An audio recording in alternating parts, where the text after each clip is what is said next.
Бүтін Қырғызстан Мадумаров. Урматтуу кесиптештер, баарыңыздар татыктуусуздар, маселе жок. Бирок кечээ бир өкмөттүн мүчөсү келип, коллегаларды кагып, силкип, коркутуп, үркүтүп атса, дың деген бир киши чыкпады бул жерден. Ошондо мен силерге каалоо эле айтып коеюн, азыр добушту аласыңар, отурасыңар. Жогорку кеңештин бир депутатына, же өкмөттүн мүчөсү, же башка жактан бир сөз келип, регламентти бузуп, мамлекеттик жетекчинин этикасын бузуп, ким болсо ошол болсун ал жерден атырылган болсо, урматтуу төрага жана болочок орун басарлар, ордуна коюп коюш силердин милдетиңер. Мына төртөөңөрдөн тең бир сөз уккан жокпуз ошондо. Мына Кадырбековке эмне деп асылып атат, башка коллегаларга эмне деп кыйкырып атат.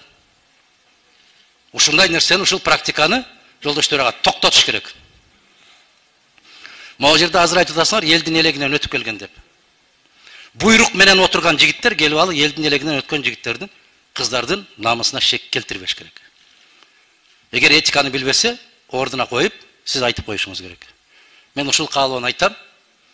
Фракцияңардын азыр бир суроо берсем, жогору жактан эмне десе ошондой чечилет да деген. Ошол позицияны токтотуп, кече элдин алдындагы берген убадага бекем туруп, мыйзамды, конституцияны кыйшайбастан аткарабыз деген ишиңер болсо, ийгилик каалайм. Биринчиден, экинчиден, бул чоң фракция, бул кичүү фракция, силерсиз деле чечебиз деген позициядан алыс болушуңарды каалайм.